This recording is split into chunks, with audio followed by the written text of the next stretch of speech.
She texted, "I kissed someone at the party. Just being honest." I responded, "I appreciate your honesty." Then I forwarded the text to her parents, her boss, and posted our apartment for rent. 6 hours later, she was banging on the door begging to explain. Original post: I, 35 male, woke up to the text at 7:14 a.m. on a Sunday. My girlfriend Megan, 32, had gone to her company's holiday party the night before. I'd stayed home, wasn't feeling great, plus her work events are usually boring as hell. The text: "Hey babe, need to tell you something. I kissed someone at the party last night. It didn't mean anything, was just drunk and stupid. Just being honest with you because I love you and we promise no secrets." I stared at my phone for a solid minute. We'd been together 3 years, living together for 2, talking about marriage, kids, the whole 9 yards. My response: "I appreciate your honesty."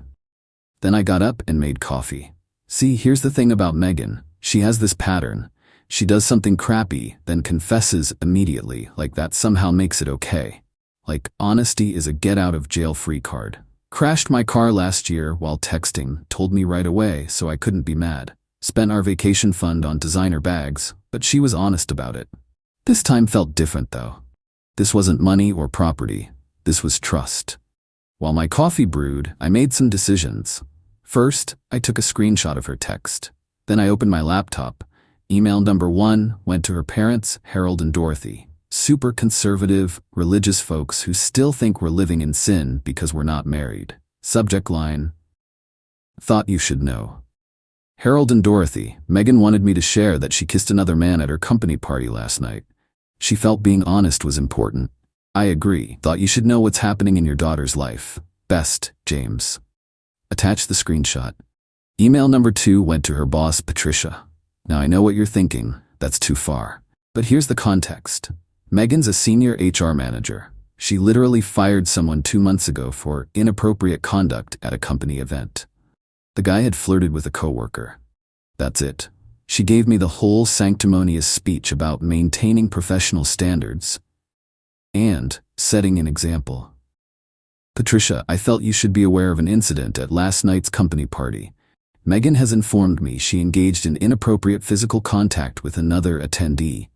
As she often mentions how seriously you take professional conduct, I thought this should be brought to your attention. Regards, James." Screenshot attached. Then I went on our apartment hunting app and posted our place for rent. Available immediately. Below market rate for quick occupancy. Great photos from when we first moved in. Posted on 3 different sites. By 8:30 a.m. I had 4 responses from the rental ads and started scheduling viewings for that afternoon. Megan texted at 9 a.m. "Thanks for understanding, babe. Can we talk when I get home?" Me, already handled it. What do you mean? I didn't respond. Update 1. The storm begins. By noon, my phone was blowing up. First call was from Harold. I let it go to voicemail. "James, what in God's name is this email? Megan is our daughter. You don't air dirty laundry like this. You handle it privately, like adults. Call me back immediately." Next, Dorothy called. Also voicemail. "How dare you embarrass our family like this? Whatever happened between you two is your business. You had no right." Then Megan started calling. 12 times in 10 minutes. I turned my phone to silent and started packing her stuff. 1:30 p.m. First apartment viewing. Nice young couple, loved the place. I told them there was a situation with my ex and I needed someone ASAP. They were interested. 2 p.m. Megan's texts started getting frantic. "James WTF. Patricia just called me into her office. Why would you do this? My mom is freaking out. Answer your phone. This is insane. It was just a kiss. You're destroying my life over nothing." 2:30 p.m. Second viewing. Single dad with a teenage daughter, super friendly. I gave him the honest rundown. Girlfriend cheated, need her gone ASAP. He understood completely. "Been there, brother. My ex-wife pulled the same honesty makes it okay crap. Good for you for not taking it." 3 p.m. Megan's best friend Nicole started texting. "James, what's going on? Megan is hysterical. She says you sent emails to her family and work? That's seriously messed up." Me. "She kissed someone else. Wanted to be honest. I'm just sharing her honesty with everyone." "It was just a kiss. She was drunk. You're overreacting." "Cool. Would you be okay if your husband kissed someone else? That's different." "How?" She didn't respond. 4 p.m. Got a call from an unknown number. Answered it thinking it might be about the apartment. It was Roger, Megan's coworker.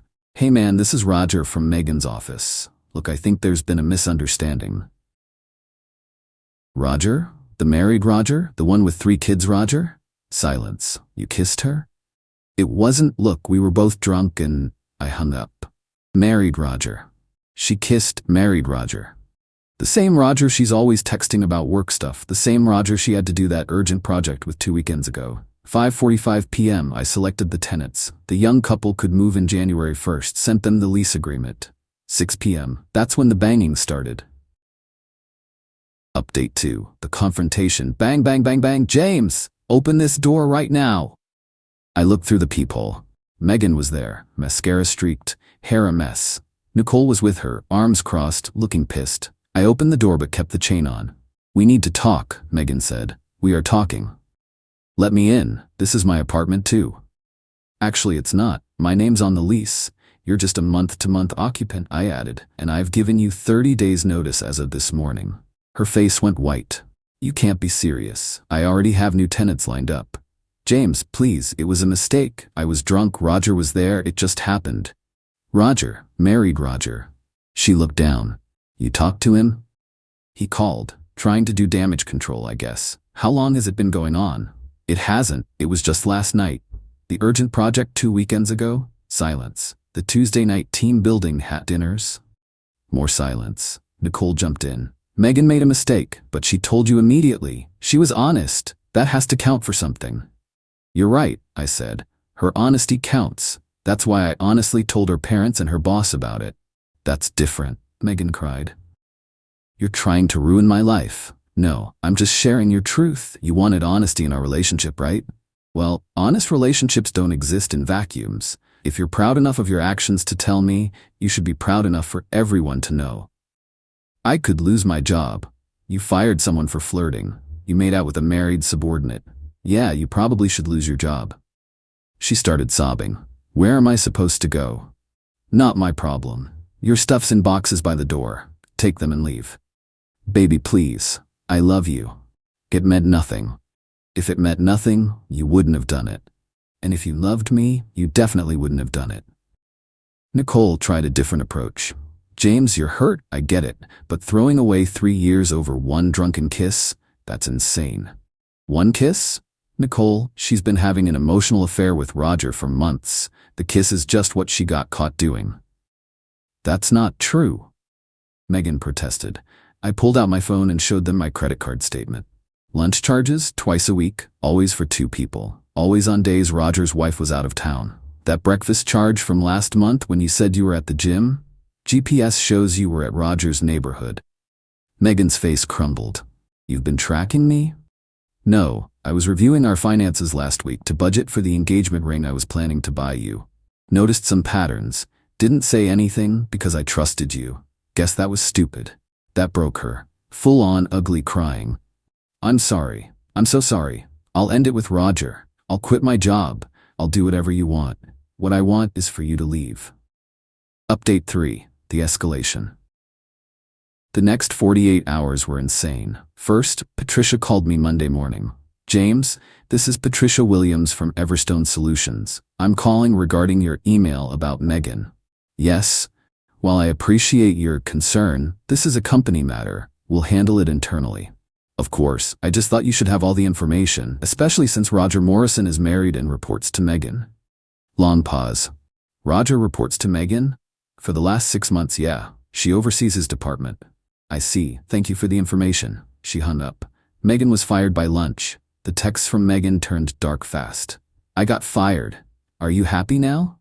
This is your fault. I'm going to sue you for defamation. You've ruined everything. Roger's wife left him, a whole family destroyed because you couldn't mind your own business. Then came the call from Harold. James, Megan is staying with us. She's a mess. You've gone too far, son. Harold, your daughter cheated on me with a married man. She chose to do that. It was a moment of weakness. Haven't you ever made a mistake? Sure, but when I make mistakes, I own the consequences. I don't expect everyone to pretend it didn't happen because I was honest about it. You're being vindictive. I'm being practical. She cheated. The relationship is over. I'm moving on. She says you're kicking her out illegally. She's a month-to-month tenant. I gave proper notice. She has until January 1st to get her stuff and leave. That's more generous than required. He sputtered for a bit, then hung up. Tuesday afternoon, I got a call from my landlord. James, I just got a weird call from someone named Megan claiming you're illegally subletting. I explained the situation. Oh, she's your ex? The one you added to the lease as an occupant? Yeah, you're good. You have every right to remove her with proper notice. The new tenants you found, they seem solid. Already ran their credit and references. They're perfect. Good. Let me know if she causes any more trouble. That evening, Roger showed up. I was taking out trash when this nervous-looking guy approached me. James? Roger. Bold of you to show up here. Man, I need to talk to you. No, you need to leave. You destroyed my life. My wife took the kids. I lost my job. You destroyed your life when you decided to make out with your boss at a company party. It wasn't like that, wasn't it? How long have you been screwing Megan? We weren't. It's not. Roger, I have credit card records, location data, and now a confession from Megan. You want to keep lying? He deflated. 4 months, but it's not what you think. She pursued me. And you what? Tripped and fell into her mouth? She threatened my job. I actually laughed. Really? That's your play? Your boss, who you've been having lunch dates with for 4 months, who you met up with on weekends, forced you. You don't understand. I understand perfectly. You're both selfish assholes who thought you could have your fun without consequences. Surprise. Actions have consequences. My kids, man. My kids won't even talk to me. Good. Maybe they'll grow up knowing not to be a cheater like their dad. He took a swing at me. Honestly, I was expecting it. Ducked. Let him stumble past me. He fell into the garbage cans. You should leave before I call the cops. He scrambled up and left, muttering threats. Update 4. The extinction burst Wednesday. Megan went nuclear. It started with a Facebook post. A long, dramatic essay about emotional abuse and controlling behavior and how she'd escaped a toxic relationship. No mention of the cheating, of course. Her friends ate it up. My phone started blowing up with messages calling me an abuser, a narcissist, a monster. I posted one response. Interesting how kissing your married coworker becomes escaping abuse when you face consequences. Then I posted the screenshot of her original text. The tide turned immediately. Half her friends deleted their supportive comments. A few messaged me privately apologizing. But Megan wasn't done. Thursday morning, I woke up to find my car keyed. Deep scratches all along the driver's side spelling out, asshole. Called the police, filed a report. The apartment building's camera caught her clear as day at 3 a.m. with her keys out. The officer was sympathetic. Breakup? She cheated with a married coworker. Ah, yeah, we see this a lot. You want to press charges? Absolutely. Megan was arrested that afternoon at her parents' house. Harold called me screaming about how I was destroying their family and being cruel to a woman in pain. Harold, she committed vandalism on camera. That's a crime. Drop the charges. No, she made a choice. Choices have consequences. Friday morning, Dorothy showed up at my door. Can we talk? She looked exhausted. I let her in but recorded the conversation on my phone just in case. James, I know Megan hurt you. What she did was wrong, but this scorched earth approach, it's too much. Dorothy, I didn't do anything but tell the truth and protect myself legally. You got her fired. She got herself fired by making out with a subordinate at a company event. That's textbook sexual harassment. You're ruining her future. She ruined her own future. I'm just not protecting her from consequences anymore. She started crying. She's my baby girl. Your baby girl is 32 years old. She's old enough to know not to cheat. Haven't you ever made a mistake you wish you could take back? Sure, but I've never expected everyone else to pretend it didn't happen. I've never committed crimes because I was upset about facing consequences. The car? That was stupid. I know, but she's not thinking straight. That's not my problem anymore. Dorothy left, defeated. Final update, resolution. It's been a month now since everything went down. Megan took a plea deal for the vandalism, community service, and restitution for the car repairs. She had to pay me $3,200 for the damage. She moved back to her hometown 3 hours away, living with her parents. Last I heard through mutual friends, she's working retail and in therapy to deal with the trauma. The trauma of facing consequences, I guess. Roger's divorce is apparently brutal. His wife is taking him for everything. Good for her. Patricia called me last week to thank me, oddly enough. We did an investigation after your email. Turns out Megan and Roger weren't the only issue. There was a whole culture problem in that department. We've cleaned house. So, thanks for the heads up, even if your methods were unconventional. The new tenants moved in on schedule. Nice couple. Way quieter than Megan ever was. I found out from Nicole, who still texts occasionally, trying to fish for information, that Megan's been telling people I abused her for years and the cheating was her cry for help. Nobody who actually knows me believes it, but it's her narrative now. The thing is, I don't even hate her. I'm not angry anymore. I just nothing her. She's a consequence-dodging, reality-denying person who thought honesty meant immunity. She played a stupid game and won stupid prizes. My favorite part? Harold sent me a bill for Megan's therapy, an actual invoice for $2,000 for emotional trauma you inflicted on our daughter. I sent back a bill for $14,000, 3 years of half the rent, utilities, and food I'd covered while she was finding herself through her barely employed phase. Haven't heard from them since. People keep asking if I regret going nuclear, if I should have just broken up quietly and moved on. Nah. See? Quiet breakups work when both people are adults about it. When someone cheats and then acts like their honesty about it makes them a hero. When they've got a pattern of avoiding consequences. When they escalate to crimes when faced with accountability. That person needs to meet reality. Hard. The apartment feels different now. Cleaner. Calmer. Like I cut out something infected before it could spread. Started dating someone new last week. Nothing serious yet. Told her this whole story on our second date, figured she should know what she's potentially getting into. Her response? So you're saying you don't tolerate cheating and you believe in consequences? That's hot. We'll see where it goes. The lesson? When someone tells you just being honest after doing something awful, they're not being honest. They're trying to control the narrative. They want points for confession without accepting punishment for the crime. Real honesty includes accepting consequences. Anything else is just manipulation. Oh, and Roger's wife? She messaged me on Facebook yesterday.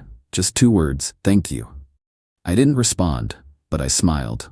Sometimes the trash takes itself out. You just have to be willing to hold the door open and point to the curb.